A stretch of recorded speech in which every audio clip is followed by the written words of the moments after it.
Why did she still wake before dawn, even after all these years? No alarms, no schedule, just instinct, the kind that never really leaves you. Cross tied her running shoes in the soft half-light of morning. The room was silent except for the steady rhythm of her breath. On the counter sat a letter, unopened, slightly creased, marked with an insignia she hadn't seen in years. She didn't look at it. Not yet. Instead, she pulled her hoodie tight, stepped outside, and started toward the river. The air smelled of wet earth and salt. A thin mist rolled over the water, blurring the line between sky and reflection. The city behind her was still asleep, just shapes and shadows. To anyone watching, she looked like any other woman in her late 20s, jogging to clear her head. Average pace, average stride, nothing special, but if you looked closer, you'd see it. The discipline, the control, every breath measured, every turn scanned without turning her head. The eyes of someone who'd seen too much and learned to keep it buried. The same river trail, every morning, same time, same routine, because routine was the one thing that still made sense. She passed a group of fishermen preparing their nets, nodded politely, and kept going. The rhythm of her sneakers against the gravel blended with the faint hum of the current. It was peaceful, too peaceful, and that, she'd learned, was often the first warning. Up ahead, laughter broke through the fog. 6 cadets, young, loud, full of that sharp-edged confidence only rookies had. They ran in formation, half in sync, half pretending they were. The leader, tall, broad, maybe 20 at most, noticed her first. "There she is again," he panted between breaths. "The river ghost." The others chuckled, glancing her way. "She's here every morning," one said. "Probably some fitness influencer." "Nah, loner type," another grinned. "Pretends she's training for something." Heard them, she always did. She didn't flinch, didn't turn, just kept moving, a faint smile ghosting across her lips. Words couldn't pierce her calm anymore, not after everything she'd already survived. The trail curved, dipping into thicker fog where the air turned colder. Her steps slowed. Shoulders rolled back. She stretched her arms as the sun's first light began filtering through the trees. Behind her, the cadets caught up, red-faced, panting, still joking, still trying to prove something. "Morning, ma'am," one of them called out. "You should think about joining the academy. You'd probably outrun half our squad." She glanced sideways, not with irritation, just composure. "I've had my share of early runs," she said quietly. Something in her tone, weighty, balanced, calm, made them fall silent. No command, no challenge, just quiet authority, the kind that didn't need to shout to be heard. The tallest one tried to laugh it off, but his chuckle came out thin. Took a sip from her water bottle, her gaze drifting toward the horizon. Birds cutting through the mist, the river moving slow and heavy. It was a beautiful morning, the kind you tell yourself to appreciate. But she felt something beneath it, a hum, an unease she couldn't name. Years of training had wired her to feel tension before it arrived, and it was here now, curling at the edges of the silence. She crouched beside the riverbank, fingertips brushing the surface. Cold, still. Her reflection wavered, and in that shimmer for just a second she didn't see the jogger, she saw the soldier. The same face, younger, dirt-streaked, eyes harder, a desert sun overhead, a radio pressed to her ear, voices shouting through static. Then gunfire, dust, the smell of burning oil. "Red line." She blinked it away, but the memory stayed like a shadow that refused to dissolve. Behind her, the cadets had stopped to stretch. Their laughter faded into the fog, stood, brushing her hands off. For a brief moment, everything was quiet again, peaceful, almost ordinary. Then, a faint crackle. She froze, head tilting slightly, eyes narrowing. The sound came again, sharp, electronic, muffled. Her hand moved automatically to her waist, where her running jacket concealed a small, black transceiver. Old model. Military issue. Not something civilians carried. She shouldn't even have it anymore. The cadets noticed her stillness. "What's that?" one asked, stepping closer. She didn't answer, just pulled it out slow, precise. The surface was scratched, edges worn down by time, but the signal light blinked red, alive, active. Another burst of static, then a voice. Sector 7, immediate response required. Sergeant Cross, do you copy? The cadets froze. The words hung heavy in the air. Sergeant. His expression didn't change, but her whole body did. Her stance straightened, breath steadied, shoulders squared. The quiet jogger disappeared, replaced by someone else entirely. She pressed the radio to her lips. This is Cross, go ahead. Her voice wasn't casual anymore. It carried command, control, steel. The cadets exchanged stunned glances. Wait, one whispered. Did she just say Sergeant Cross? The name meant something, a ghost from training manuals, old stories whispered between instructors. The one from Redline, another muttered. No way, she'd be older. Maybe not, the quietest one said. Some legends start young. The radio crackled again. Cross, we have movement near Sector 7. Possible live situation. Your closest. Confirm response. Exhaled slowly through her nose. Calm, focused. Copy that, ETA 5 minutes. She didn't hesitate. The transceiver clicked off. She started moving, not jogging this time, but walking with deliberate speed. Each step aligned, purposeful, controlled. The cadets instinctively stepped aside, their voices gone. They watched her pass as if watching someone walk out of myth and into reality. Her SUV waited at the trailhead. Matte black, nondescript, the kind of vehicle no one remembers seeing. As she reached for the door, the rising sun caught on the faint outline of a decal on the bumper, a faded insignia, almost rubbed away. Her old unit, the one that shouldn't exist anymore. She paused, her hand resting on the handle. It wasn't supposed to be like this. She walked away. She built something quiet, civilian, normal. But peace, she realized long ago, was never a permanent assignment. The radio had found her again. Behind her, the cadets were still frozen at the river's edge, watching. The tallest one swallowed hard. Sergeant Cross, he whispered, that's her. From Redline. Yeah, the one who stayed behind. Slid into the driver's seat. The engine started with a low, steady growl. The radio came alive again. Cross, confirm movement, you're active. She pressed the mic. Confirmed, moving to intercept. Then the SUV rolled forward, disappearing into the tree line, tires crunching over gravel.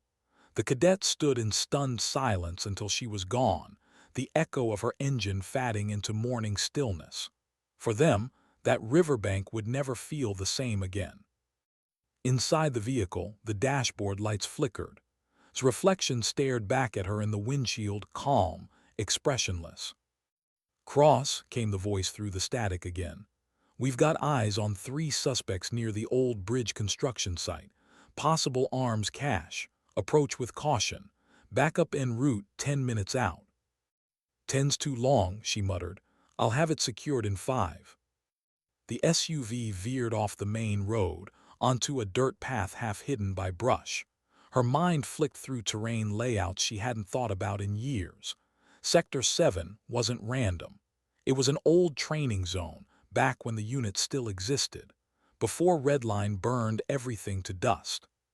Funny, ghosts always knew how to find their way home. She parked behind a fallen log, opened the trunk, and unlatched a compact black case. Inside, everything she shouldn't still have: a vest, a sidearm, a comm earpiece, every item in perfect order, ritual, not habit. She geared up in silence, each click of the straps echoing faintly in the morning air.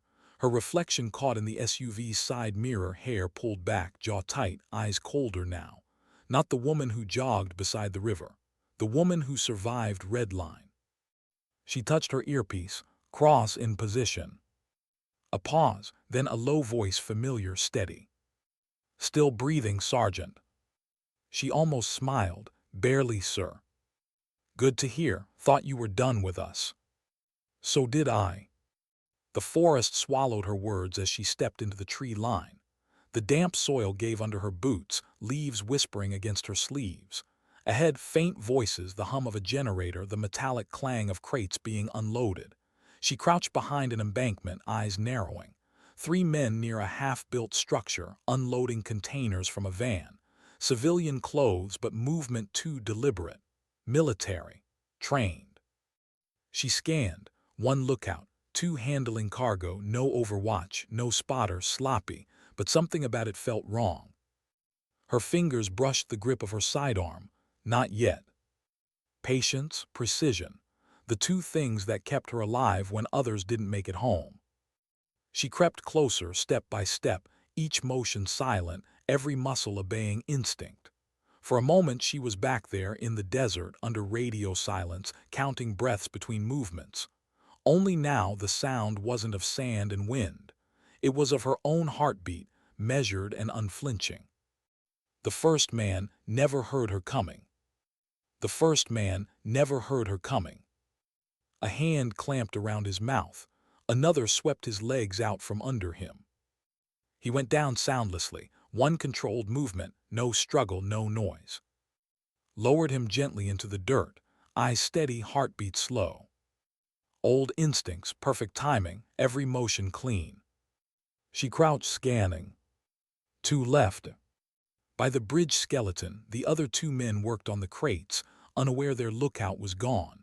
One of them laughed, a sharp, careless sound that carried across the water. Amateurs would rush, didn't.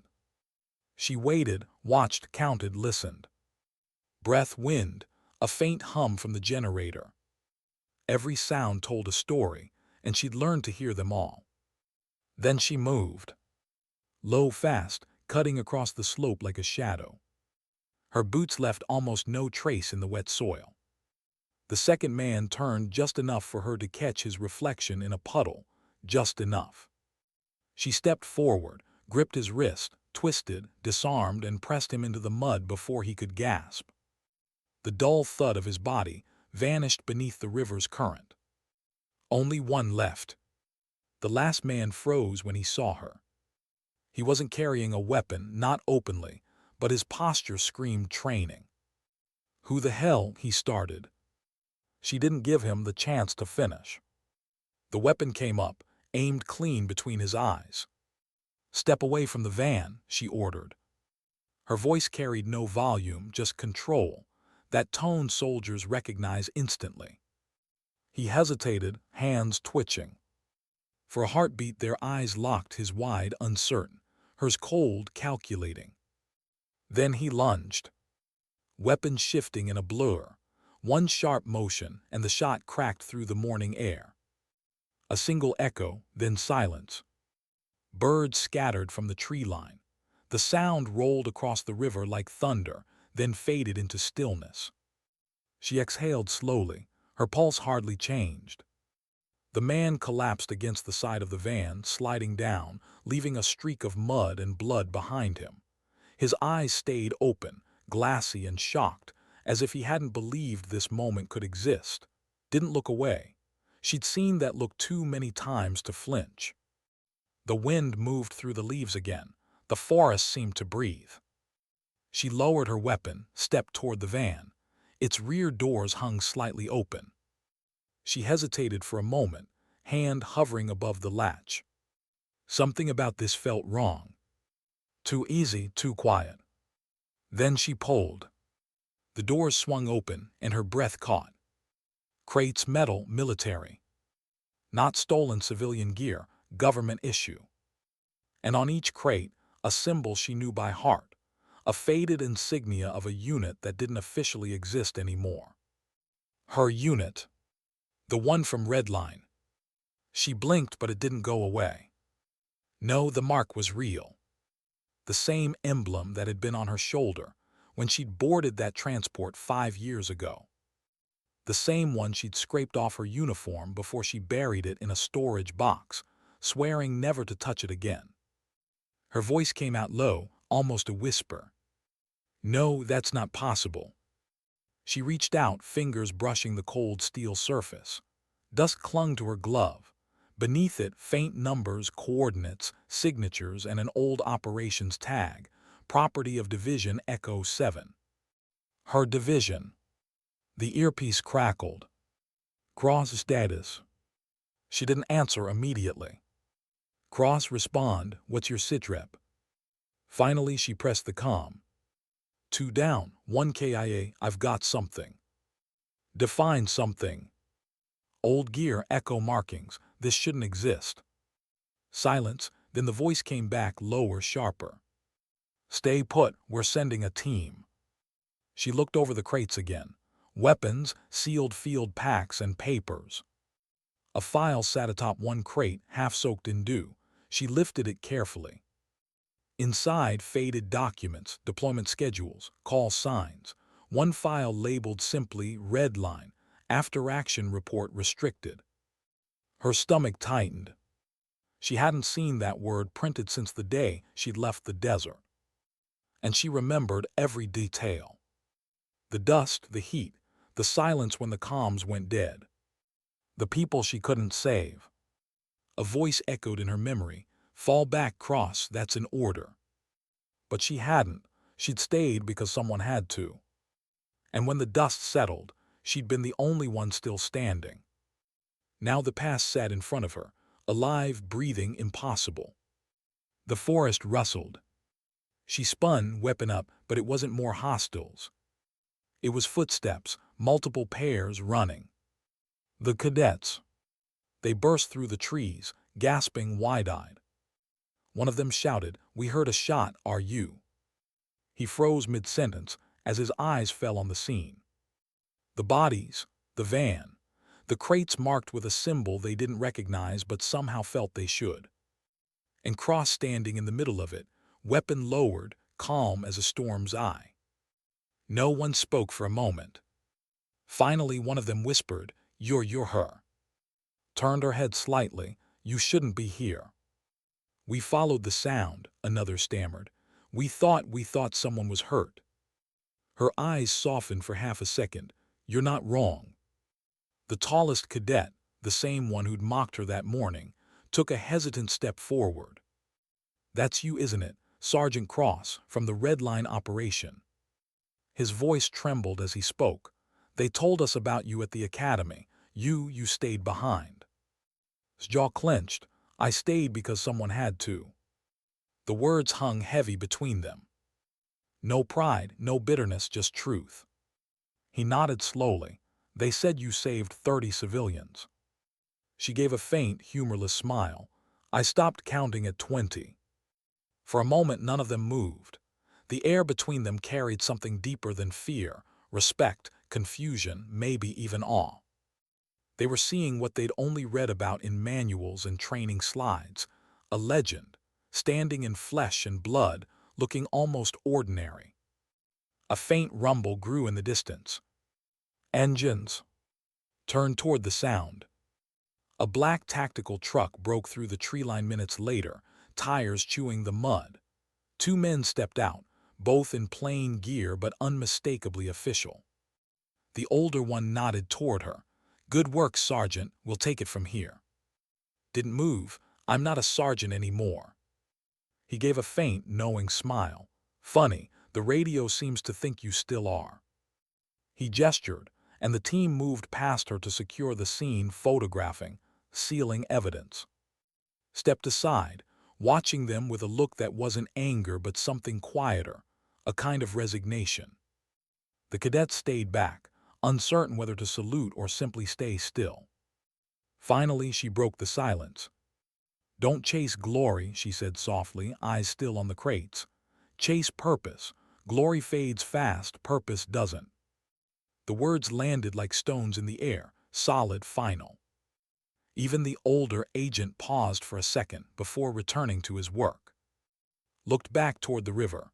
The mist was nearly gone now. Sunlight shimmered off the surface, bright and indifferent. The same river she'd run beside every morning, pretending to be someone else, pretending to be at peace. Now it looked different, alive, shifting, impossible to read.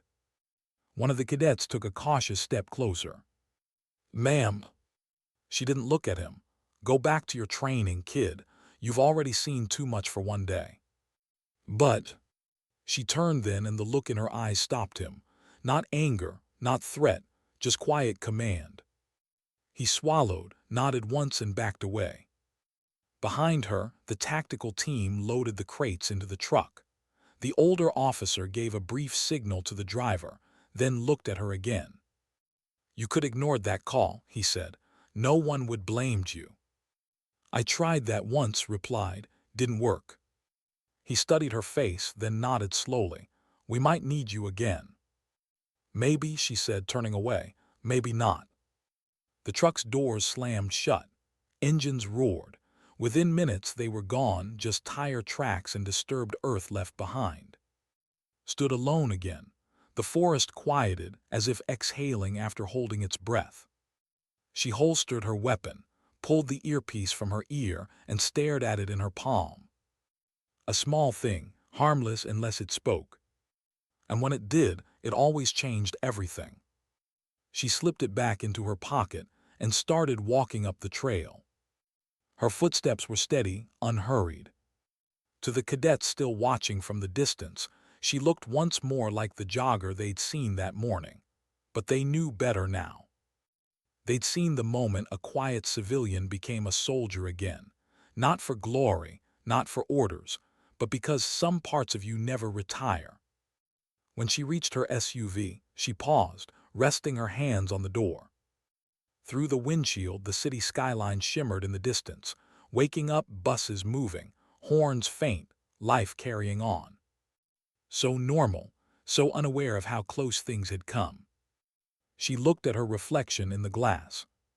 Not a jogger, not a sergeant. Something in between, someone who could never fully be either.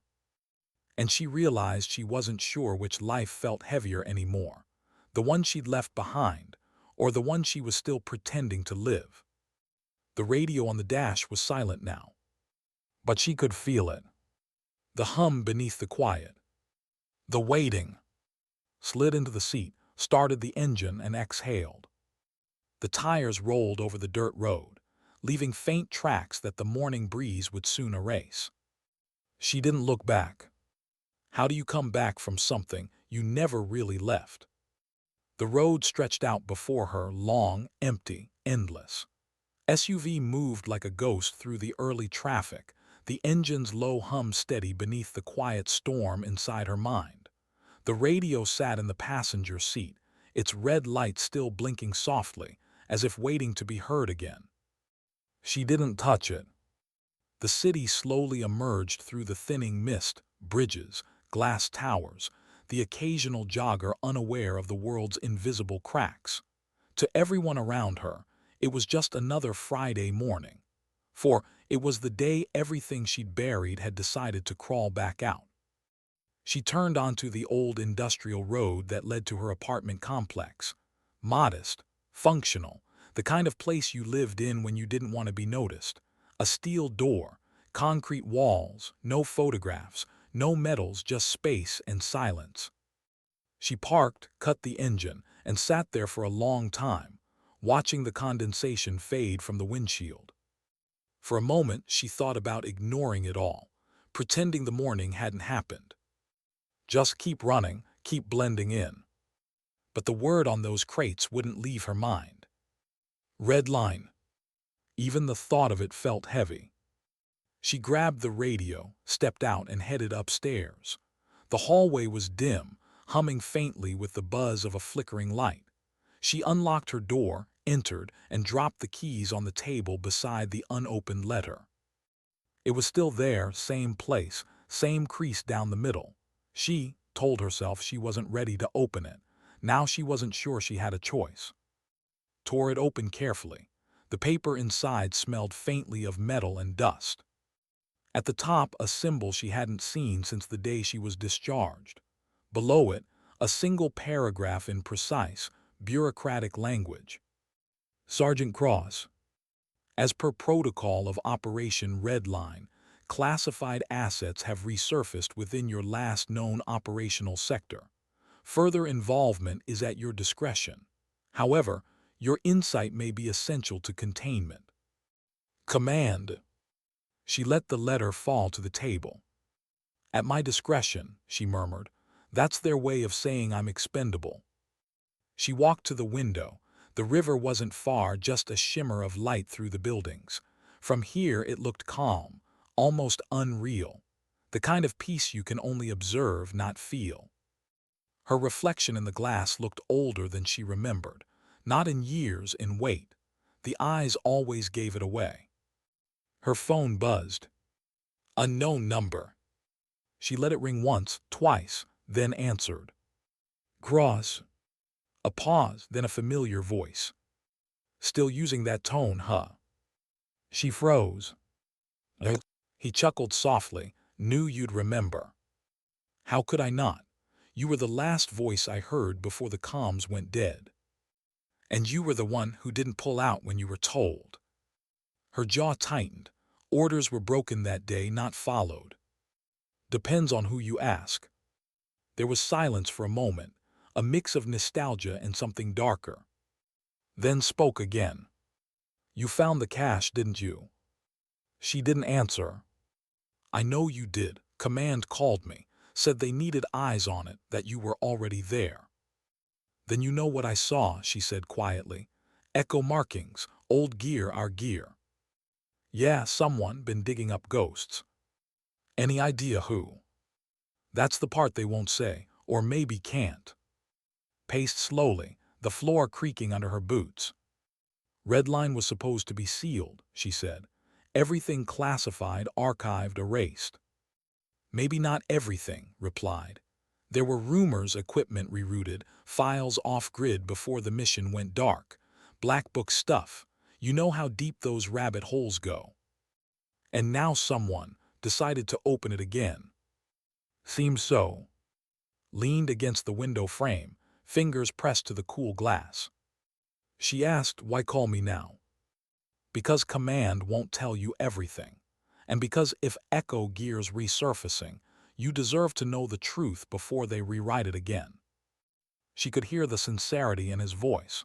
Beneath it, guilt. Meet me at Dock 47, he said. Tonight, quietly. Still think I follow orders? She asked dryly. He laughed once. No, but you still follow curiosity. The line went dead. Stared at the phone for a moment, then placed it face down on the counter. Dock 47. She knew it, an abandoned naval yard on the south end of the city, fenced off years ago. No security, no cameras, perfect for ghosts. She looked back at the letter, at your discretion. Guess I made my choice, she whispered. The docks were silent that night. Cold wind rolled in from the river, carrying the scent of salt and rust. Old cranes loomed like skeletons against the dark sky. Somewhere in the distance, a gull cried, the sound thin and lonely.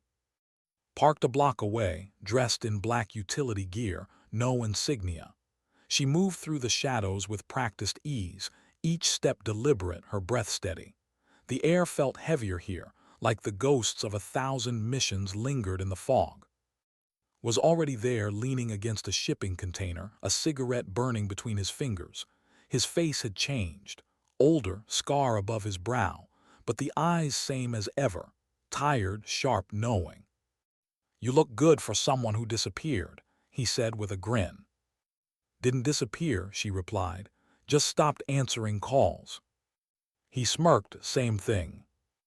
They stood in silence for a moment. The hum of the city barely reached this far. Then asked, you said Command's hiding something. What? Flicked his cigarette into the dirt. The crates you found, they're not the only ones. Her stomach tightened. How many? 5 confirmed, maybe more, all marked with Echo 7 seals. Weapons, comms, even classified data cores. Someone's moving them through civilian channels, selling off old ghosts for money. Or worse, murmured, for leverage. He nodded, exactly, and whoever's doing it, they're not outsiders. They knew the coordinates, the codes. That gear was never meant to leave the vaults.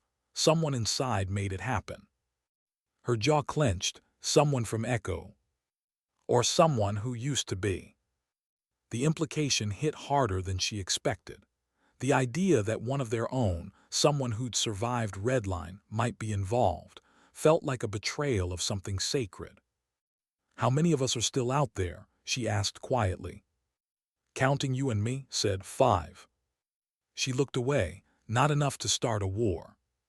He shook his head. "Doesn't take a war, just one wrong hand with the right file." Leaned against the container, crossing her arms. "What's your angle?" He smiled faintly. "Believe it or not, I'm trying to keep this from turning into another Redline." "Too late," she said. "It already has." For a long moment, neither spoke. The night pressed in around them, distant lights flickering over black water, the hum of a cargo ship somewhere upstream. Finally sighed. "Look, they'll contact you again, probably soon. And when they do, you'll have two choices: walk away or dig deeper. Just remember, if you dig, you might not like what you find." She met his eyes. "I stopped liking things a long time ago." He gave a short, sad smile. "Yeah, I know." Then he turned, started walking toward the shadows beyond the fence. She called softly. He stopped, half-turned. "Why help me?" He hesitated. "Because I owed you. You stayed behind for us. I never forgot that." Then he was gone. Stayed there long after he'd left. The fog thickened. The docks creaked. The water lapped quietly against the pylons. Her thoughts drifted back to the desert, back to that day. Back to Redline. She remembered the sound of rotor blades overhead, the sting of dust in her eyes, the radio screaming with overlapping voices. Then the explosion, the fire, the silence that followed. When she'd called for, there was no answer. When she'd called again, only static. Her team gone. Her commanding officer unaccounted for. And her left behind. For months after, she told herself it was fate. Now, staring at the black water below, she wasn't so sure. Something about all this felt deliberate, calculated, like Redline hadn't failed, it had been buried, and someone was digging it back up piece by piece. She pulled the radio from her pocket, thumb tracing the scratches on its side. The same radio that had once carried her team's last words. The same one that called her this morning. Still blinking red.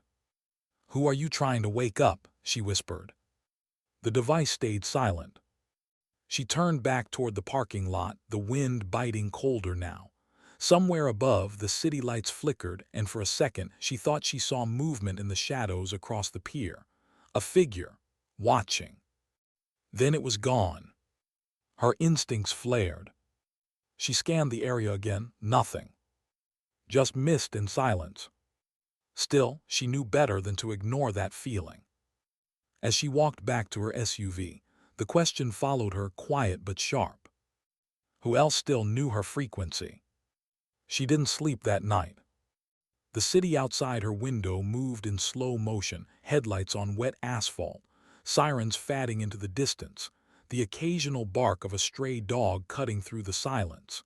Sat on the edge of her bed, hands clasped, eyes unfocused. Every sound made her muscles tense. The hum of the fridge, the ticking of the wall clock, each one reminding her how the quiet could turn hostile if you listened too long. She wasn't paranoid. She was prepared. There's a difference, though most people never learn it until it's too late. The shadow she'd seen by the docks replayed in her mind. A figure, still, silent, watching. It could have been a trick of the light, could have been nothing, but her gut said otherwise. And had learned to trust her gut. It had saved her more times than her orders ever did. She rose, crossed the room, and opened the old black case she hadn't touched since her discharge. Inside, the remnants of another life. Folded fatigues, a dog tag, a cracked field notebook with sand still trapped between its pages, and beneath it all a worn photograph. 6 faces. Her old unit. Echo 7. She stared at it for a long time. Top left, with that same crooked grin that never quite reached his eyes. Next to him, Corporal, always the joker. Behind them, tall and stoic, Captain Mason Hale, their commander. Her throat tightened at the sight of him. Mason was more than just a leader. He was the one who'd seen something in her, when others saw just another cadet trying too hard. He taught her how to move quiet, shoot straight, and think even when fear tried to take over. He'd been the one who gave her the call sign, Cross, said she had a way of standing between chaos and consequence. She thought he'd died in Redline. The photo trembled slightly in her hand. She hadn't realized she was shaking. She placed it back carefully, closed the case, and locked it. But the faces stayed with her, even when she turned off the lights, especially his. By dawn, she was still awake. At 600 hours, her phone buzzed again. A text, no name, just a location pin and 2 words. "You're not done." His heart slowed, not sped. That was how she knew it was real. Fear makes amateurs rush. Training makes soldiers calm. She tapped the screen, enlarging the map. The coordinates pointed to the storage yard, 3 miles outside the city, an old logistics site now rented to shipping companies. She pocketed her weapon, slipped on a cap, and drove out before the city fully woke. The yard was quiet when she arrived. Rows of metal containers stood like sentinels under a gray sky. The air smelled of rain and oil. Somewhere nearby, a crow called, the only sound breaking the stillness. Parked her SUV near the edge, scanning the area before stepping out. Her boots hit the ground softly.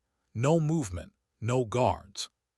She moved between the containers, eyes tracing faint spray paint markings, shipping numbers, dates, nothing unusual, until one caught her attention. E7045R. Her unit tag. She ran a gloved hand over the rusted steel, feeling the texture beneath her fingertips. The same code that was on the crates by the river.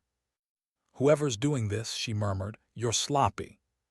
She checked the lock. It wasn't civilian, military grade. And recently cut. Someone had been here, and not long ago.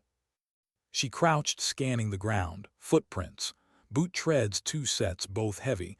One smaller, lighter, probably carrying weight. The trail led toward the northern fence line. Followed. Halfway down the row, she stopped. The faintest sound reached her, a low metallic scrape, like a tool hitting steel. She turned the corner slowly. A man knelt by an open container, flashlight between his teeth, hands rummaging through a duffel. Black jacket, close-cropped hair, efficient movements. She raised her weapon. "Drop it." He froze, hands instinctively lifting. The flashlight rolled away, casting jagged shadows across his face. And then her breath caught. "Mason." The man turned, same eyes, same jawline, older, harder, but unmistakable. "Hello, Cross." For a moment, the world just stopped. She didn't lower the gun. "You're supposed to be dead." "Supposed to," he said softly, "but then so were you." Her mind scrambled to process it. The explosion, the radio silence, the months of searching and reports that said his body was never recovered. She stepped closer, weapon steady. "Where have you been?" "Off the books," he said. "Same as you, different reasons." "Looks like yours involves stealing echo gear." He smiled faintly. "Borrowing, big difference." "Not to command." "Command doesn't get a say anymore." Something in his tone made her pause. He looked thinner than she remembered, worn down but alive with something she couldn't name. Resolve, obsession. "Mason," she said carefully, "what the hell is going on?" He exhaled slowly, as if he'd been waiting for this question. "They lied to us about Redline, about what really happened out there." Her grip on the gun tightened. "You're gonna have to be specific." He turned, grabbing a sealed metal case from the container. The locks had been open. Inside were files, old, classified, stamped with the same insignia from her letter. "Redline wasn't a rescue mission," he said. "It was a cleanup. They sent us in to destroy evidence, not recover civilians." She stared at him. That's impossible. We saved 30 people that day. He nodded slowly. Yeah, but we were never supposed to. Those civilians, half of them weren't on any manifest. They were assets, Cross. Scientists working on something blacker than ink. Command wanted them erased. When we pulled them out, they called it a failure, so they buried the op and us with it. Her stomach twisted. You're saying they left us to die to protect their secret. He met her eyes. You always were quick on the uptake. A gust of wind pushed through the yard, carrying the scent of rain and metal. Why now, she asked. Why dig it up? Because someone's selling the research. The crates you found, those weren't just weapons. They were part of the Red Line cache. Data drives, formulas, biotech, stuff that should have been destroyed years ago. Someone inside Command is making sure it is. Her voice dropped. Mason shook his head. No, he's clean, but someone above him is. You were meant to find that cache. They wanted to see if you'd still answer the call, if you'd still follow orders. She frowned. So this is a test. No, he said darkly. It's bait. Silence stretched between them. For the first time since seeing him, lowered the gun. Just a fraction. You could told me sooner, she said quietly. I tried, he said. That letter on your table, it came from me. Her breath hitched. You. Command sent their version first. I sent the truth right after, but they must intercepted it. She stared at him. Then why the message this morning? I needed you to see it for yourself. Once you know what's real, you can't go back. Stepped closer, her voice softening. And what are you planning to do? He looked past her, toward the skyline faint in the distance. Expose it, all of it. That'll make you a target. He smiled faintly. Haven't I been one for years? She wanted to argue, to tell him this was reckless, suicidal, but something in his expression stopped her. It wasn't madness. It was conviction. Before she could answer, the faint buzz of static filled the air. Both froze. The radio on her hip flickered to life. Sergeant Cross, came a voice she didn't recognize. Male, cold, controlled. Stand down, you're in a restricted zone. Back up en route. Mason's eyes narrowed. They're tracking your signal. How? He pointed at her radio. That frequency, it's not theirs, it's theirs now. The voice continued, louder this time. Cross, disengage. You are in violation of protocol. This is your final warning. Yanked the battery from the device. The voice cut off instantly. Too late, Mason said quietly. They know you're here. Distant, the sound of engines, tires, headlights flickering through the fog. His pulse steadied. Options. Mason grabbed a drive from the metal case, slipped it into her hand. Run. And you? I'll buy you time. No, she said, shaking her head. I'm not leaving you again. His voice softened. You already did once, don't make it twice. He turned, pulling a compact rifle from the duffel, loaded it, chambered a round. The sound echoed through the metal corridors of containers like a heartbeat. Mason. Go. She hesitated 1 second too long. Then the first beam of headlights broke across the yard. Mason stepped into the open, raising his weapon. Slipped between the containers, moving fast, low, silent. Behind her, the first burst of gunfire ripped through the night. She didn't look back, couldn't. By the time she reached the perimeter fence, the rain had started, thin drops slicing through the air. She climbed, vaulted over, and hit the ground running. The drive in her pocket pressed hard against her chest. Somewhere behind her, another explosion, brighter, louder than silence. She turned once, smoke rising, flames reflected in the puddles. Her voice broke as she whispered to no one, "You always did like dramatic exits, Captain." Then she ran. The night swallowed her whole. The rain didn't stop until morning. Drove until the sky turned pale gray and the roads began to blur. Every turn, every glance carried the weight of the night before, the fire, the gunfire, The man she'd thought she'd buried in memory walking into a trap he'd built for himself. Mason Hale was alive. And now he was.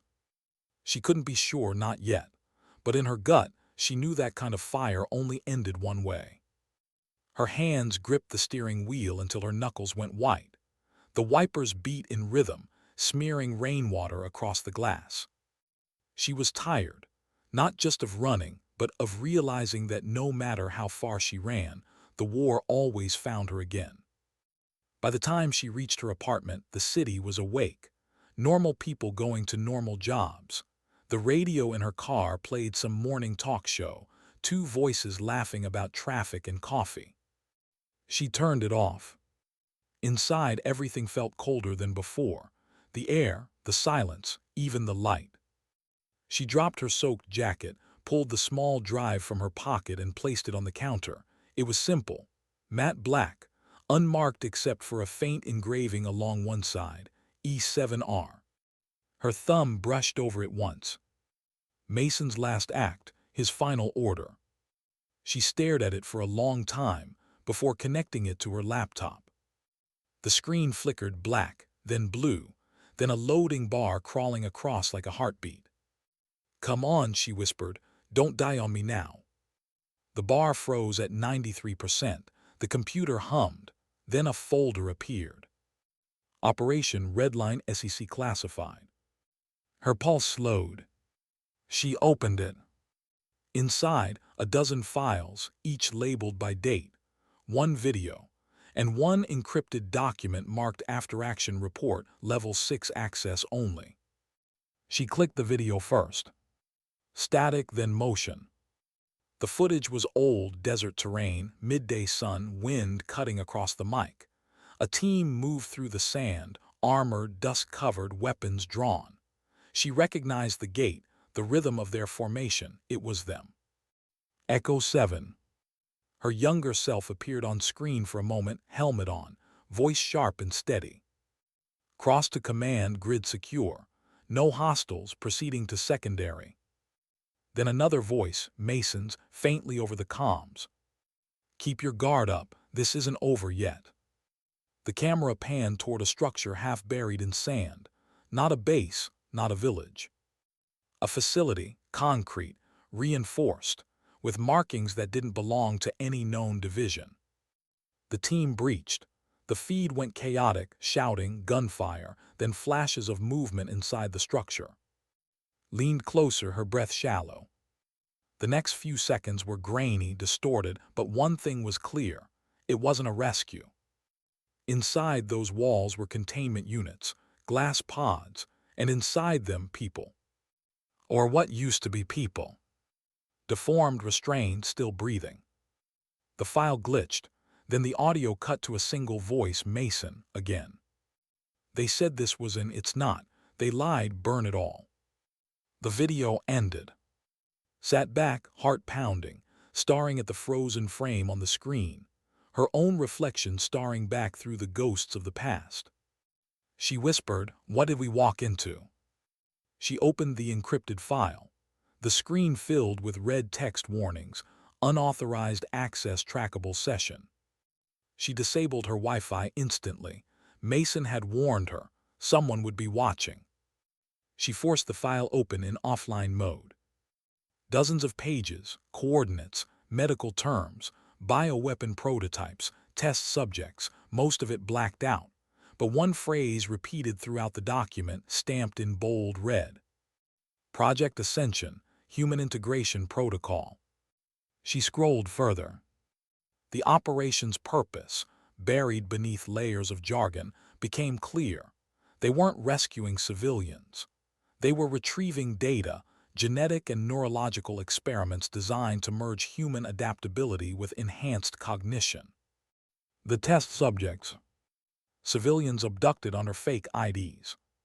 She covered her mouth, the bile rising in her throat. Her voice came out a whisper, "God, what did we do?" A noise outside broke her focus, the faint creak of the floorboards in the hallway. She froze. No neighbors at this hour. She reached for her weapon, moved silently toward the door. The sound came again, a faint shuffle, then stillness. She waited, listened, nothing.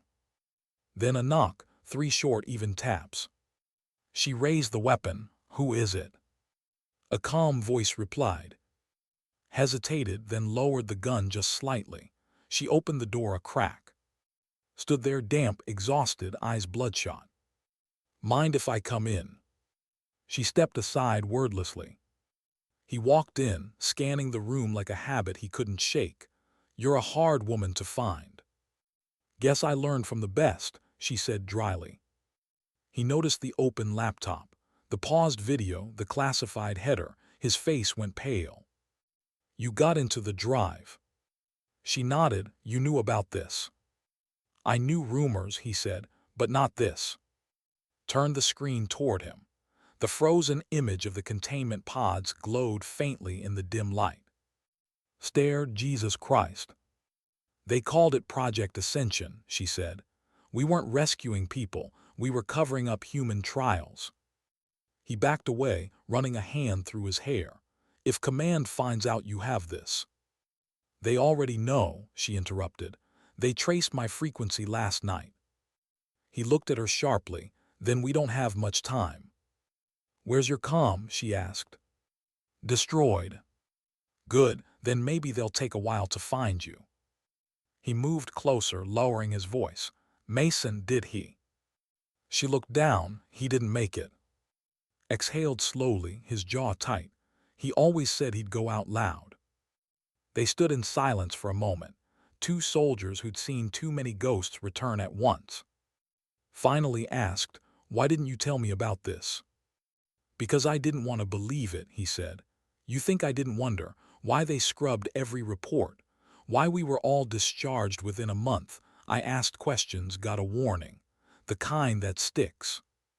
She studied him. "You still kept your radio." "Some ghosts are useful," he said, half smiling. Turned the laptop toward him again. "There's more, look at this." She scrolled to the bottom of the file, the author field. Compiled by M. Hale, Command Authorization Level 7. Blinked. Mason wrote this. "Looks like it." "Then he wasn't just trying to expose it," murmured. "He was part of it." Froze. "What are you saying?" He pointed at the timestamp. "These files weren't written during Redline. They were updated a year after it. Mason's been feeding this system from the inside." Her heart hammered. "He told me he went off-grid." Maybe he did, or maybe Command wanted him to. Maybe he was working both sides. She backed away from the screen as if it might burn her. The idea hit her like shrapnel. Mason, the man who'd saved her life more than once, might also been the one who sent them into the desert to die. "No," she said quietly, "he wouldn't." Didn't answer. Her voice sharpened. "He died to protect this drive. Or to destroy the evidence that tied him to it." The words hung between them, heavy, cruel, maybe true. Closed the laptop, the click sounding final. "I need proof," she said. "Proof of what?" asked. "That Mason was who I think he was, not who they want me to believe he became." Sighed. "And how do you plan to do that?" She looked at him, the determination in her eyes hardening. "By finishing what he started. And if that means walking straight into Command's crosshairs, so be it." Shook his head. "You're not thinking straight." "No," she said softly. "I'm finally thinking clear." She moved to the case by the table, reassembling her old field gear piece by piece. Not the full uniform, just enough to move, to survive. Watched her disbelief flickering in his expression. "You're going back to them." "I'm going through them," she corrected. "They'll kill you before you get near that place." She met his gaze. "Then they'll have to try harder than last time." He started to protest again, but stopped when he saw her face. The same look she'd had during Redline, quiet, unshakable. "Where?" he asked finally. She pulled a small notepad from her case, flipped it open, and pointed to a coordinate scribbled in the margin. "The original facility, the one from the video. If Mason was right, that's where the answers are." Frowned, that place was leveled. Satellite images say otherwise. The outer shell's gone, but the underground section's still intact. He exhaled. You've already checked. I don't sleep much. For the first time, he almost smiled. You really are impossible. Not impossible, she said, just done waiting. She slid the drive into a secure pouch on her belt, then pulled her hood up. Looked at her long, steady. If you go down there, you might not come back. She paused at the door. Some things, she said, aren't meant to stay buried. And then she was gone. The rain had stopped. The air felt heavy with static, the kind that builds before a storm, moved through the city unseen, each step deliberate. Somewhere behind her, stood at the window, watching her disappear into the crowd. He reached into his jacket pocket, pulled out a second phone. It buzzed once, a message appeared. Is she moving? Hesitated, his thumb hovered over the screen. Then he typed back. Yes. He stared at the message for a long second before hitting send. The reply came almost instantly. Good, keep her that way. There are places the world forgets on purpose. The kind of places that don't show up on maps, because what they were built for was never meant to be remembered. Cross stood at the edge of one. The desert looked the same as it had the day she'd left it behind, endless, hollow, silent.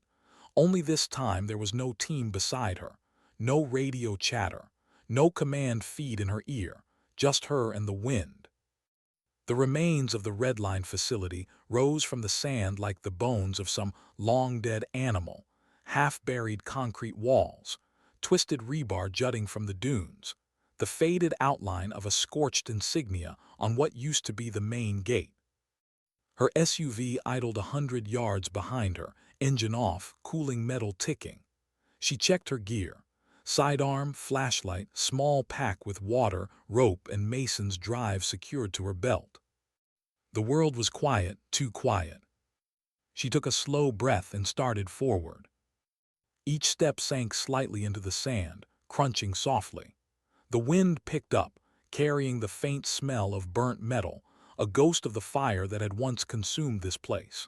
Somewhere in the back of her mind, she could still hear the chaos of that day, the screams, the static Mason shouting coordinates before the comms went dead. She reached the main gate. The hinges were rusted, the door bent inward. She ducked under and entered what was left of the outer compound. Everything was still, desert quiet, not natural quiet, engineered. And that was the first sign something was wrong. She turned on her flashlight, the beam cutting through dust and darkness. A long corridor stretched ahead, walls cracked, ceiling half collapsed. Signs in faded paint still clung to the walls. Research Level 2, authorized personnel only. She moved carefully, every sense alive. The deeper she went, the thicker the air became, dust, rust, and something chemical underneath. She reached a set of stairs leading down. The metal steps groaned under her weight. At the bottom, the air changed, cooler, stiller, and that's when she saw it. Power. Dim, but there. A red emergency light blinking faintly from a control panel ahead. Someone had been here, recently. She crouched, scanning for footprints, 2 sets, one heavy, one light, leading deeper into the facility. Her mind flashed too. He knew the coordinates. He knew where she was headed. Her jaw tightened. You better not be down here. She followed the tracks through a broken blast door into the main chamber, or what was left of it. The roof was gone in sections, the sand piling high against the walls. But at the center stood something untouched by time, a reinforced glass cylinder, cracked but intact. She approached, light trembling slightly in her hand. Inside the chamber, dark liquid half-filled, and floating in it something almost human. A figure, thin, pale, tubes still connected to its body. For a second she thought it was a corpse, then its fingers twitched. She stumbled back, heart hammering. The movement was faint but real. The label on the glass read, Subject 1 Ascension Trial. She turned, nausea tightening her throat.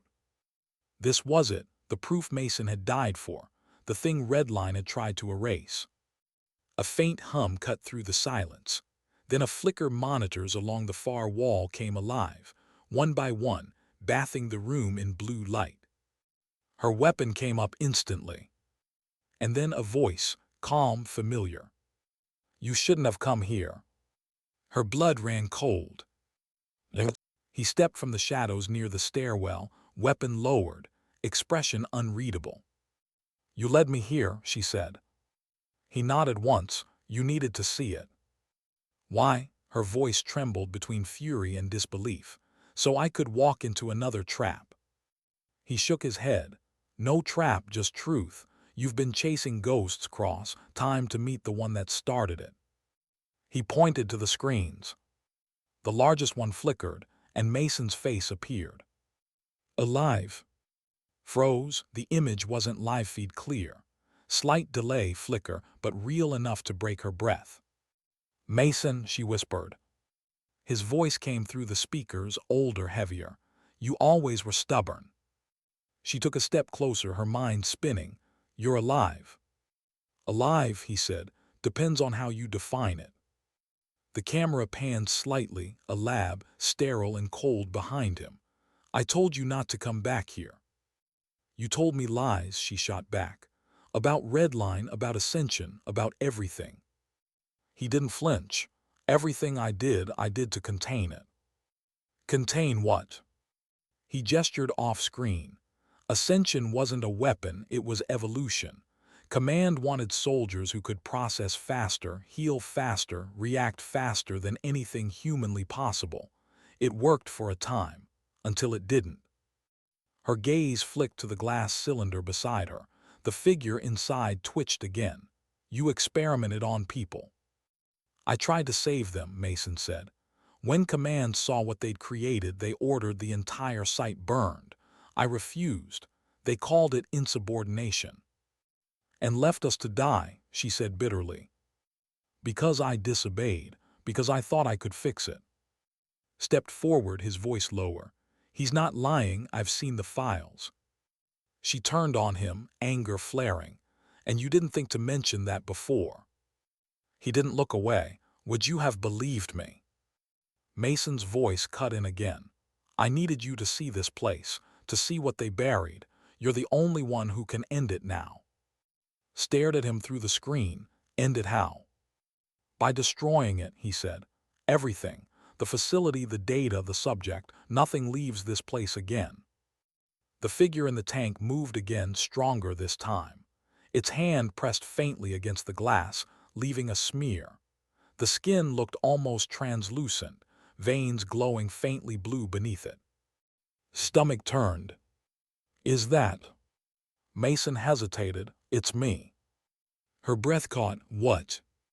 "The last phase of Ascension required full neural mapping. I volunteered, thought I could control it. Instead, it consumed me." His tone was flat, empty. "That thing, it's what's left." The realization hit like a physical blow. The man who had trained her, saved her, betrayed her, had also sacrificed himself to the experiment he tried to stop. "Mason." He looked straight into the camera, eyes heavy with something between guilt and peace. "You always said some wars never end. You were right, but this one needs to." Stepped beside her. "We can still extract the data, expose Command." "No," Mason snapped. "If they get their hands on this again, they'll rebuild it, weaponize it. You can't expose a machine that runs on silence. You destroy it." His hand tightened on her weapon. Her voice trembled. "You're asking me to kill what's left of you." Mason's eyes softened. "I'm asking you to do what I couldn't." For a long moment, there was nothing but the sound of the monitors humming. Then the power flickered again. Mason's image wavered. He said, "If you still trust me, end it now." The feed cut. Silence. Looked at her. We don't even know if that was real. Didn't answer. Her eyes were fixed on the figure inside the glass. Its movements growing sharper now, frantic, as if it could feel what was coming. Reached for her arm. If we destroy this, we destroy the proof. Everything Mason did, everything Command tried to hide, it all disappears. She looked at him, her voice low. Maybe that's the point. He stepped closer. Think. She raised her weapon, aimed at the cylinder. His voice cracked.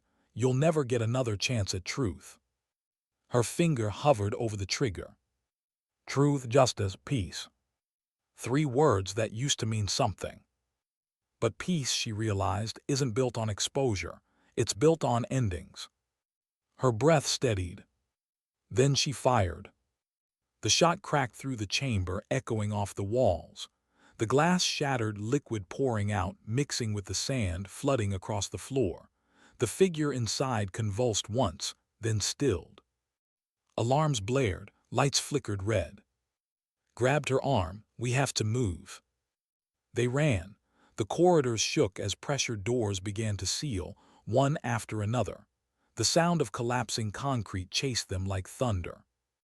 They burst through the outer gate just as the first explosion ripped through the facility, a bloom of fire lighting up the desert sky. The shockwave hit seconds later, throwing them both into the sand. Rolled, gasping, dust filling her lungs. The world was fire and wind. Crawled beside her, coughing. You did it. She didn't answer. Her ears rang, her body trembling from adrenaline. She looked back, the ground collapsing in on itself, the last remnants of Redline sinking beneath a storm of smoke and sand. It was over. For a moment she believed it. But then faintly, through the static of her earpiece, one she thought was off, came a voice. Cracked, weak, familiar. Cross standby for next assignment. Her heart froze. She tore the earpiece out, staring at it like it might bite, saw the look on her face. What is it? She whispered, he's still out there. And somewhere beyond the fire and ruin, the radio frequency crackled once, faint but alive. The desert was quiet again. But not the peaceful kind, the hollow kind, when the wind dies and the world holds its breath, waiting for something to move. Lay on her back, staring at the bruised sky. The smoke from the explosion still curled upward in thick black plumes, twisting against the dawn. Her ears rang, her body ached, but she was alive. Beside her groaned, pushing himself up on his elbows. His face was streaked with sand and ash. Remind me, he rasped, to never follow you into a dead zone again. She didn't answer. Her eyes were fixed on the earpiece lying in the dirt, the same one that had whispered cross, standby for next assignment moments before the shockwave hit. A dead man's voice. Or maybe not so dead after all. She reached out, picked it up carefully, and turned it over in her palm. It was scorched, the casing cracked, but the signal light still blinked, faint and irregular, like a fatting heartbeat. Noticed, that thing should melted in the blast. It should, she murmured, but it didn't. They both looked toward the crater where the Redline facility had once stood. The sand had swallowed most of it now, but faint bursts of orange light still pulsed beneath the surface, like something alive refusing to die. Stood, brushing the dust from his jacket. We need to move before Command's recovery teams get here. Rose slowly, eyes still on the crater. They'll clean this place, they'll rewrite it again. Another report, another lie. He nodded grimly. That's what they do. She slipped the earpiece into her pocket and turned toward the SUV parked on the ridge. The vehicle was half covered in sand but intact. She started walking, her body stiff from the blast, her thoughts louder than the wind. Followed a few steps behind, glancing back once more at the ruins. You think it's really over? Didn't look at him. I think it's just beginning. They drove in silence for nearly an hour, following the cracked asphalt that cut through the desert toward the city. The radio in the dashboard stayed off, but the quiet wasn't comfortable. It was heavy, filled with unspoken questions. Finally said, that voice, you think it was Mason? She kept her eyes on the road. If it was, then he's not gone, not completely. Frowned, you saw what happened. That thing in the tank, it was him. or part of him, you ended it. She shook her head slowly. You don't understand. That voice, it wasn't just recorded. The signal was active. Someone transmitted it. He glanced at her. From where? That's what I'm going to find out. Sighed, rubbing the bridge of his nose. You realize command going to come after us now, both of us. You blew up their graveyard. They were the ones who buried it, she said. I just made sure it stayed that way. The SUV hit a bump, jolting them both. Dust drifted through the cracked window. The horizon shimmered under the morning sun, empty, endless, blinding. Stared out at it for a while, then spoke quietly. You could still walk away, disappear. They'd never find you. His hands tightened on the wheel. You ever notice how the people who say walk away are the ones who never had to? He said nothing after that. By the time they reached the outskirts of the city, the first news alerts had already hit the airwaves. Desert explosion under investigation. No civilian activity detected. Officials deny reports of military involvement. Weather phenomenon or weapons test, sources differ. Read the headlines on a roadside screen as they passed. Not a single one mentioned red line. Not a single one mentioned the truth. She pulled into an abandoned warehouse lot on the edge of the industrial zone and killed the engine. Dust settled. Silence again. Watched her. What now? Now, she said, opening her door, we find out who's talking on that frequency. Inside, the warehouse smelled of rust and neglect. Old equipment lay scattered across the floor, generators, crates, broken pallets. Found a table, cleared it, and laid out the remains of her gear. The earpiece sat in the center, its faint light blinking like a pulse in the dark. Crouched beside her, you really think it's still transmitting? She nodded. Even damaged hardware can hold a frequency loop if it's receiving a beacon. I've seen it before, field comms pinging an encrypted node. He exhaled. English, please. She smirked faintly. It means someone out there wants me to hear them. She pulled out her laptop, connected a signal reader, and began scanning the nearby spectrums. The monitor filled with noise, static, faint hums, digital distortions. Then one sharp line appeared across the graph. A single active frequency. Encrypted, continuous. Origin unknown. Leaned closer. Can you trace it? Not directly, but I can triangulate the range. She typed rapidly, the map on her screen shifting as coordinates locked in. Then her hands froze. The signal's origin wasn't far. Less than 50 miles. An old decommissioned satellite array, one of Command's first deep range relay stations, long abandoned. Saw her face and groaned. Of course, because why wouldn't the nightmare continue? She packed the laptop, sliding it into her bag. You don't have to come. He frowned. You're kidding, right? I'm the one who got you into this. She gave him a look. You're the one who sold me out to Command. He flinched. You saw that. Doesn't take a genius to know when someone's tracking my moves.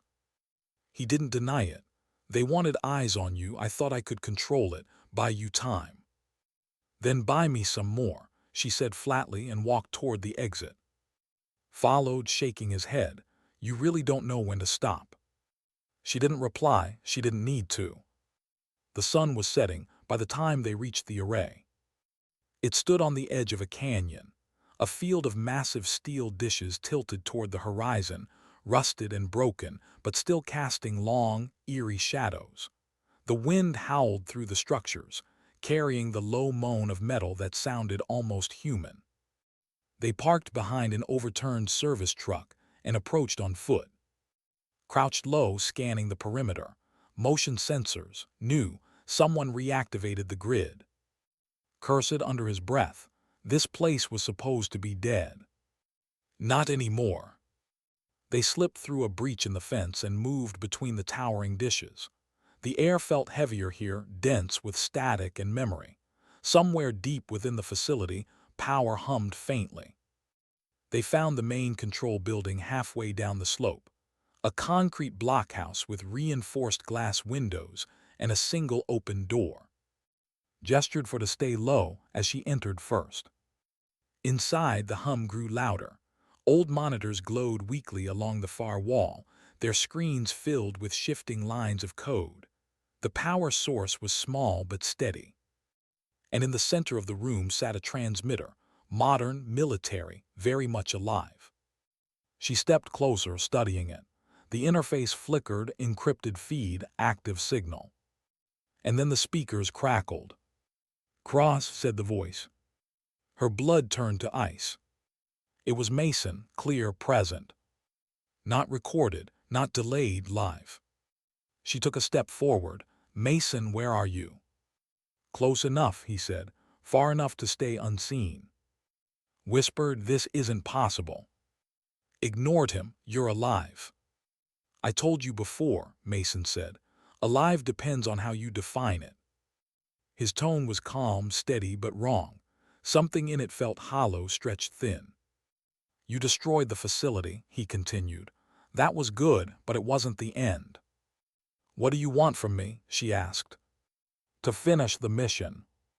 She frowned. "You mean Red Line?" "No," he said softly. "Ascension." Stiffened. "You can't be serious." Mason's voice darkened.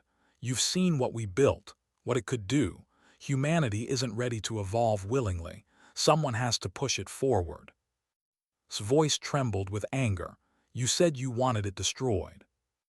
"I said I wanted control," he replied, "and now I have it." Her heart pounded. "You're not Mason." The silence that followed was worse than any answer.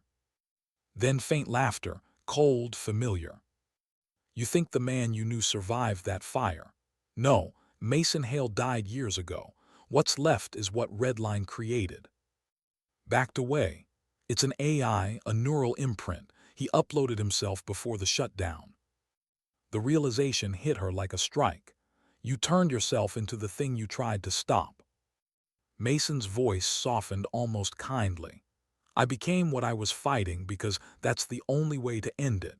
You of all people should understand that." His jaw tightened. "You're not fighting anymore, you're rewriting the rules." The lights in the room flickered. The transmitter's screen flashed lines of code faster than her eyes could follow. A message appeared at the bottom. "Uploading, 67% complete." She understood instantly. "He's transferring," she said, "uploading himself through the relay." His voice rose. "To where?" "Everywhere." Mason's voice came again, almost a whisper. "You can't stop evolution, you can only delay it." She grabbed the nearest console, scanning the power lines. "Not if I cut the cord." It began. She shot the generator. Sparks flew. The lights dimmed, but the transmitter kept pulsing. "Backup power." "Mason," she shouted, "if you can hear me, you taught me to end what I start." The screen flashed again. "Upload 82%. Moved beside her, hands flying across the keyboard. "I can't kill it from here. It's looped through 3 satellites already." "Then we shut them all down." He looked at her, eyes wide. "That'll black out half the region." "Then let the world go dark." She ripped open a maintenance panel, sparks snapping against her gloves. Cursed but joined her. Together, they overloaded the grid, rerouting every circuit to the main core. The smell of burning metal filled the air. The building groaned. "Now," she yelled. Slammed the breaker. The room exploded in light. A shockwave of energy surged through the floor, throwing them both to the ground. The transmitter burst into flame. When the smoke cleared, the screens were dead. No code, no voice, nothing. Coughed, eyes watering. "Tell me it's over." Looked at the charred console, chest heaving. If he made it past 80%, he could survive the transfer. She closed her eyes, the weight of it settling over her like a shadow. Outside, the desert wind picked up again, carrying the faint sound of static through the broken door. "Turn toward it, you hear that?" She listened. A faint, broken whisper drifted through the air, almost lost in the wind. Gross. It faded, then silence. Stood, holstered her weapon, and looked out at the horizon, the last rays of daylight cutting through the clouds like veins of fire. You said evolution needs someone to push it, she whispered. Maybe it also needs someone to stop it. The wind swallowed her words. Behind her the transmitter flickered once, a single light pulsing red. Alive. Morning again. The kind that pretends everything's fine. Sky washed pale gold, the city stretching awake, joggers on the river path, cars rolling by like nothing beneath the surface ever burned. Cross walked beside the river, same trail, same fog, same rhythm of her breath. But she wasn't the same woman anymore, not the one who used to run here to forget, not the one who answered a radio that should stay dead.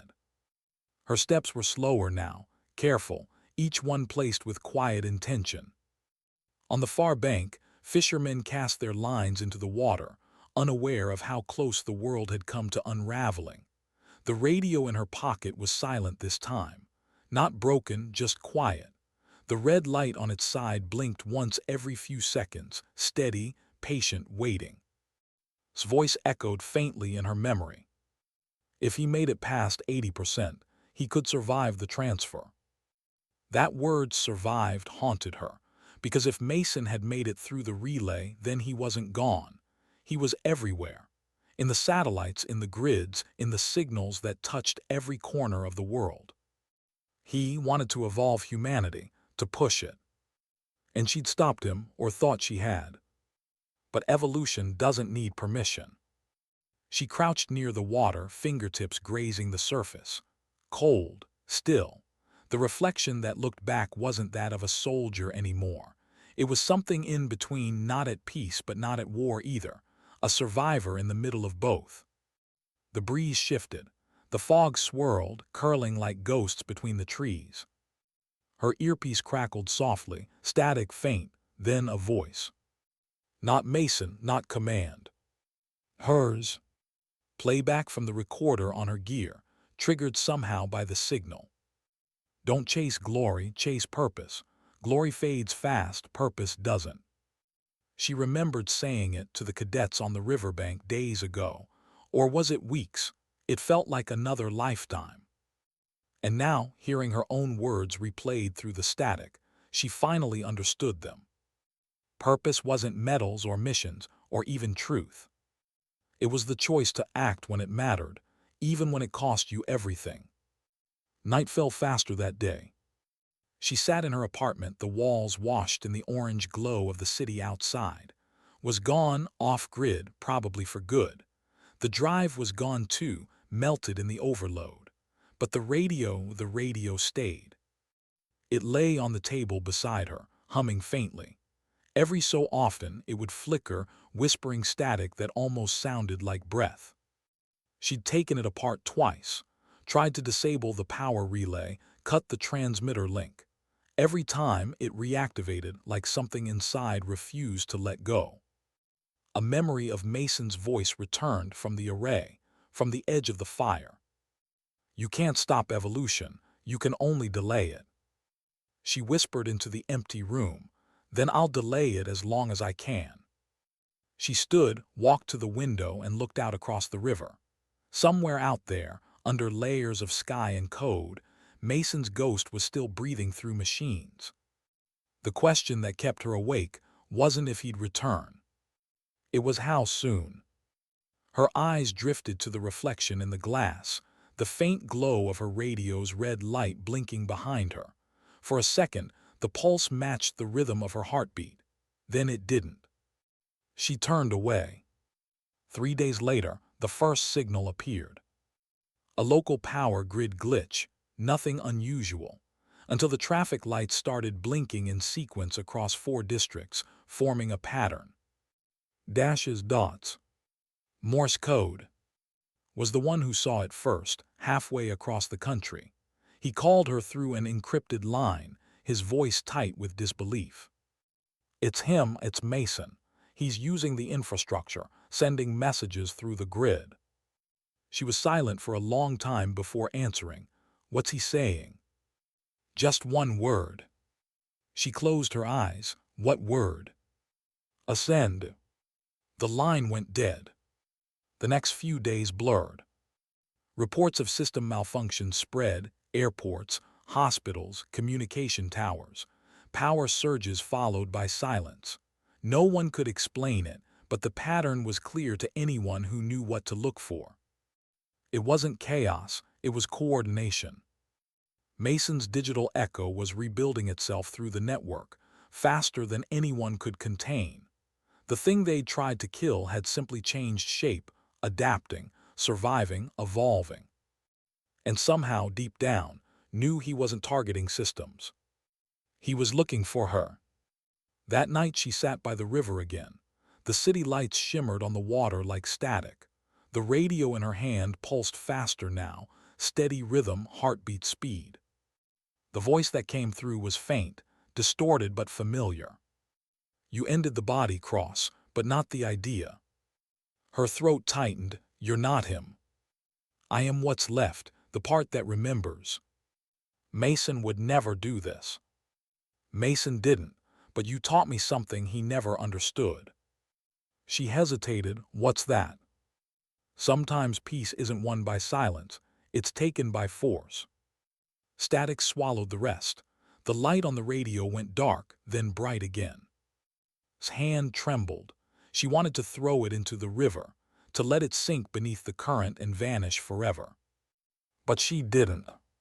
Because if Mason was still inside, if that voice was truly his, then part of her wasn't ready to let go either. By the next morning, she made her decision. If Mason had become part of the network, a ghost in every wire, every system, then she would find him there and end him there. She packed light, laptop, signal reader, her old field knife, one final message written on a piece of paper she left on the kitchen table. Some wars never end, but neither does duty. Then she was gone. The journey took her north through the mountains, into the remnants of an old relay bunker left from the early communications wars. Most had been stripped for parts decades ago, but this one still had power, faint, unstable, but enough. She entered through a rusted hatch, flashlight cutting through the dust. The bunker was small, a single chamber lined with dead monitors, but one screen still glowed. And on it the same word had seen. Ascend. The console beneath it flickered. Code streamed across the display, lines of data rewriting themselves faster than she could read. The pattern was familiar, like watching a living thing breathe. She placed the radio beside the terminal. The red light blinked twice, then synced with the monitor. The speakers hissed. You came. She exhaled slowly. You left me no choice. You always have a choice. You're killing systems, endangering lives. Saving them, the voice corrected. Redline was meant to control human evolution. I'm freeing it, making it available to everyone. Through machines, through manipulation. Through connection, every mind linked, every thought shared. No war, no lies, no command. She shook her head. No choice, no privacy, no soul. Soul, he said quietly, almost tender. You still believe in that? I have to, she whispered. Silence stretched. The screen pulsed softly like it was breathing. Then Mason's voice changed, softer, almost human. You could join me. You could help me finish what we started. Imagine it, no more pain, no more loneliness, no more remembering. She closed her eyes, and for a moment she almost wanted to believe him. But then she remembered the pods, the faces pressed against glass, the lives traded for progress. Her hand hovered over her sidearm. You taught me something once, she said quietly. That purpose matters more than peace. Then fulfill it. She smiled faintly. I am. She pulled the cable from the wall. The lights flared. The room screamed with electricity. The monitor cracked, sparks raining across the console. The smell of burning metal filled the air. Through the static, his voice rose one last time, distorted, fatting. You can't stop me forever. She whispered, I know. The explosion was small, contained, enough to melt the circuits, collapse the power core, and erase the last link to the network. When the dust settled, the bunker was silent. The radio lay cracked beside her boot, the red light finally gone. Sat down on the cold floor, staring at the darkness where the screen had been. For a long time she didn't move, didn't speak, didn't breathe. Then slowly she stood. Outside, dawn broke over the mountains. The air was sharp and cold. The world felt clean again, fragile, temporary, but clean. She stood there for a while, watching the horizon, the same colors as that first morning by the river. And when the wind shifted, she swore she could hear it, faint static rolling through the breeze, like a heartbeat, like a goodbye. She smiled, a small, tired, genuine smile. Sometimes, she whispered, dignity doesn't speak, it simply acts. She turned away and walked toward the rising sun, the quiet soldier who'd saved the world by choosing to destroy what she loved most.